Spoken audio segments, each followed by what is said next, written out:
Economic environment in India, especially in India, how the economic environment goes, we are supposed to know.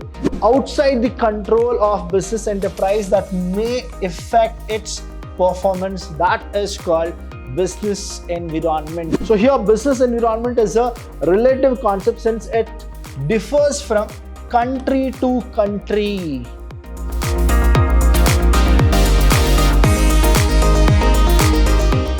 Hello everybody, a warm welcome to one and all. I'm Vidhyaashram from the Department of Commerce and Management in Vidhyaashram PU College, the Temple of Excellence. Welcome to all the students for the third chapter, the revision for business environment. Let me tell you here, in this chapter you will be getting 8 marks totally. Now that means one 4-mark question, one 1-mark question, and one 2-mark question. Plus, in this time, what they have done is, there will be one more match the following question from this chapter. That is how the total you will be getting 8-mark questions. So, very short answers, there will be 2 questions. One short answer and one long answer. That means that you don't have any essay type answers from this questions. So what exactly we are supposed to do? Understand the topic. Remember, smart way of learning is far better than studying the entire syllabus. So let's go with the topics today which I'm going to cover. The first topic here is, I'm going to teach you the meaning and its features, that is business environmental features, importance, and the BE dimensions. Now for dimensions, I gave you a shortcut, isn't it? That is the L steps. If any one of you can play chess, or you know how to play chess, or if you have seen people playing chess, you will get to know how the horse goes with the moves. The horse moves with L step. L in the sense legal environment, S in the sense social environment, T technological environment, E economical environment, and P political environment. So I'm going to teach you all the acronyms, how exactly you people can go with it. Economic environment in India, especially in India, how the economic environment goes, we are supposed to know. Then we'll go with LPG, that is liberalization, privatization, and globalization. It is again the 1991 economic reform, which we are supposed to go with it. Then we'll go with demonetization. Now, what really happened on November 8th, 2016? The PM came and he said that the 1000 rupees and the 500 rupees note which we were using has no value at all. So what exactly demonetization is, I'm going to teach you here.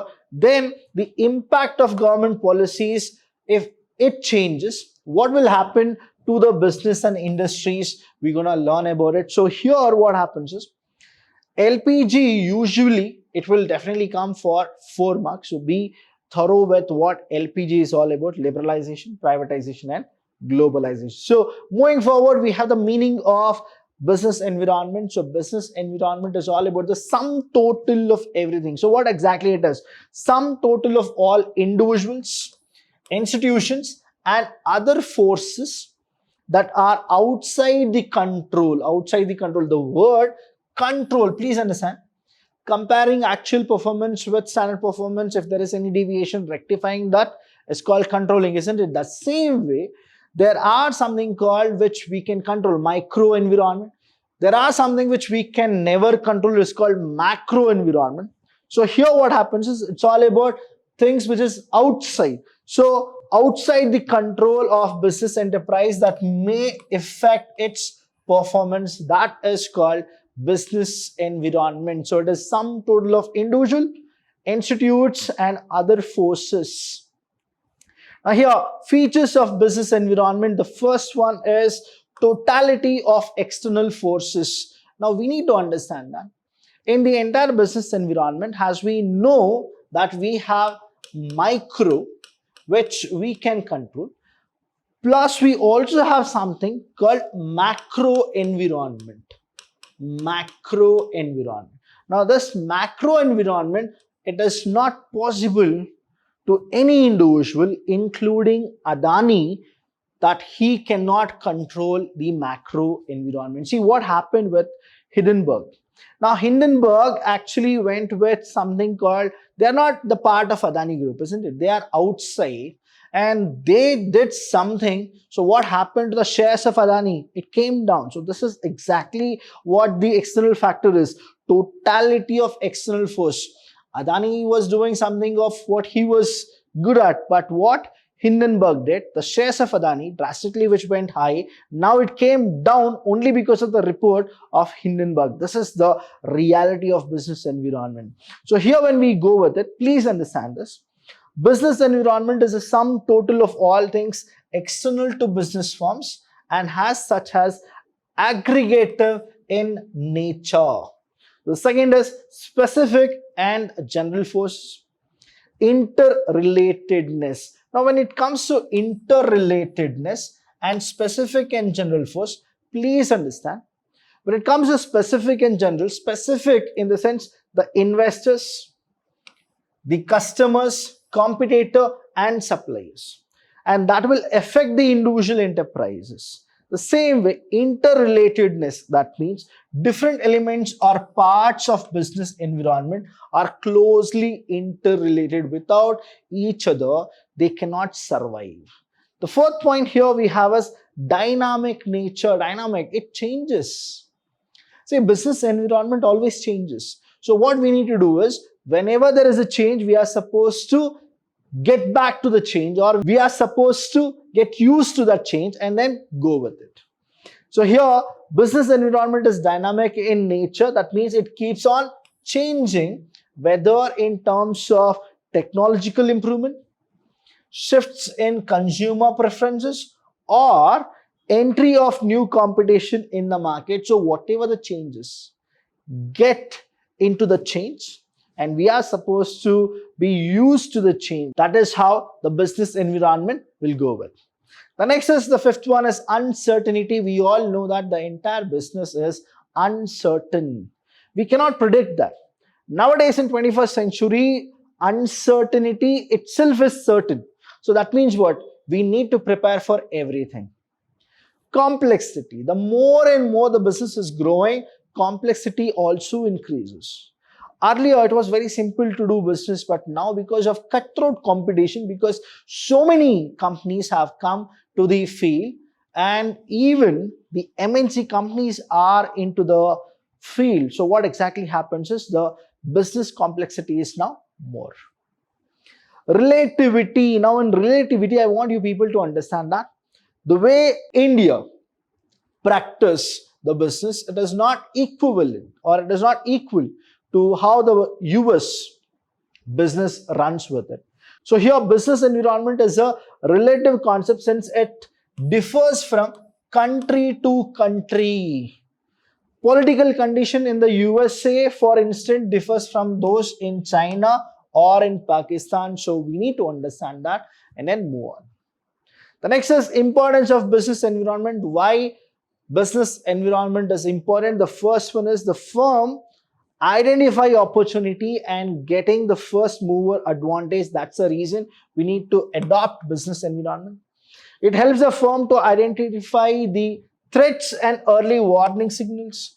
It helps in tapping useful resources. See, now lithium is a resource which everyone are searching, and then it is a good news for all the Indians that we are the first people to find lithium in different part of the country, where now what happens is the demand for lithium increases. The more E&V vehicle, that is the EV vehicles, was started and adapted even by Indians. Lithium is the raw material for all EV vehicles. It helps in tapping useful resources. It helps in coping with the rapid changes. The change happens in US, the change will definitely happen in India. Because change is the only constant which need to happen. It helps in assisting the planning and policy formulation. It helps in improving performance. That's the reason we need to know business environment. So here I've given you the dimension of business environment, but how to remember it, I have also given you a trick. The trick is the chess and horse. How exactly it moves? It moves in L step. So L in the sense legal environment, S in the sense social environment, L is done, S is done, T technological, E is economic, and P is political. This entire is a dimension and it is a POQ question. Please do write this question. Never leave this question. They're gonna twist and they're gonna ask you something the minute you get the concept, that is business environment elements or dimensions of business environment. You are supposed to write this diagram. That is how you will get it. So I've told you here, L step, legal, social, technological, economic, and political. L S T E P. L step. That is how you people will remember the dimensions of business environment. So what is economic environment in India? How exactly economic environment happens in India? I have given you a few points. This is the 4 marks question. Whenever you get any types of 4 marks question, how you need to write, I have given it here. Please do not write in an essay format. I want you people to write in a point wise and explain it properly with neat and a very good legible handwriting. You are supposed to go with it. The Indian economy was mainly agricultural and rural in character. Yes, we understand, because if we go back to our history, agriculture was our main occupation, where 93% people used to do agriculture. But now agriculture has come down, but still India goes with what? Agriculture. The main occupation even now in India is agriculture, but the percentage has come down. About 70% of working population was employed in agriculture. Now, this is a fact which was given in 1996 to 1999. That was 70%. Now, if we understand, it has again come down. About 85% of population was living in the village. This is the early economic environment. Production was carried out using irrigation, low productivity technology, but now things have changed. 2023, we're in the 21st century where production is a little higher, but technology wise, if you go with it, India is also a country where advanced technology has come and we are practicing it. Communicable diseases were widespread. The mortality rates were high. Thus was no good public health system. The reason is here, the good public health system was a lack in India. But now, after COVID and everything, we have also come and we are in the top 10 of health and other kind of conditions we can actually withstand and we can fight. Plus, we can also give the treatments to other countries. We have also given vaccinations to many of the countries. So we need to be very proud that we are the Indians who are giving life to many people. Industrial policy, what happens in the industrial policies? The broad feature of industrial policy in July 1991, that is the reform, if we go with it, the reform of 1991. The government reduced the number of industries under compulsory licensing to 6. Many of the industries reserved for the public sector under the earlier policy were de-reserved. The role of the public sector was limited only for 4 industries. Strategic importance was given. Disinvestment was carried out in case of many public sector industrial enterprises. Policies towards foreign capital was liberalized. So if anybody comes to our India and they want to invest it, it was liberalized. The taxation for them was liberalized.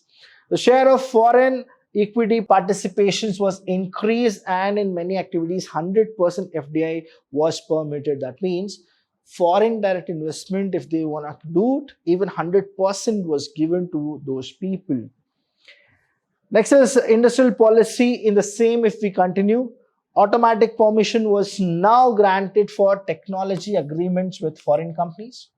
Foreign Investment Promotion Board, that is FIBP. Please understand, FIPB is a very beautiful instrument as well as the institutions which goes with it. was set up to promote the channelization of foreign investment in India. The more and more investment comes to India, what happens is it's a benefit, it's a win-win situation for the foreign investor as well as for the Indians, because money is coming to our country. Liberalization, what we exactly mean by liberalization, I have done a separate classes only for liberalization, privatization and globalization in my channel. Please do watch that. It is in the Vidhyaashram playlist, where you just scroll down and get the business studies link, and there if you go, the third chapter, business environment, where I have done especially a beautiful video of liberalization, privatization, globalization. You can watch it. I'll be adding this in the description as well. So what does liberalization is? Abolishing licensing requirement in most of the industry except a short list, freedom in deciding the scale of business activity, removal of restrictions on the movement of goods and services. In privatization, the new set of economic reform aimed at giving great role to the private sectors in the national building process and a reduced role to the public sector. See, many people had a dilemma, that is whether we are supposed to start public sector or in the private sector. Usually public sector, what happens is more than 51% of the shares or the power is in the hands of government. But private sector people, what used to happen is they used to pay more taxes. Now liberalization and privatization gave a role, saying that the public sector will also be now converted into a private sector, where public sector companies can move to form their own private sectors. So the industries which were held by the public sector, now they're gonna free it to the private sector, and that is how the privatization started. Disinvestment means transfer in the public sector enterprises to private sector. See, from public sector they moved on to what? Private sector. It results in dilution of stake of the government in the public enterprises. So the role of government was less in the business. The last one here we go with is globalization. When you go with globalization, very simple, I'll tell you. The entire world is a single market. Single market. That is what the globalization is all about. So globalization means the integration of the various economies of the world, leading towards the emergence of a cohesive global economy. So these regulations were with the respect of licensing of imports, traffic restriction, and the last one is quantitative restriction. So here, any kind of a restrictions which was being made earlier was all taken out, and the entire world became a single market. That is called globalization. And the next topic is demonetization. I told you that what happened in demonetization. The reality here we need to understand is, even now in India, the ruling party has not given us how much black money was taken, how many people had black money, and where those black money went. So demonetization is the act of stripping a currency unit of its status as legal tender. It occurs whenever there is a change in national currency. Usually it happens. The current form or forms of money is pulled from circulation and retired, often to be replaced with new notes. That is how we got the 2000 rupees note, the 500 rupees new currency. That is how we also got the demonetization to be monetized. Sometimes a country completely replaces the old currency with a new currency. That is also called demonetization.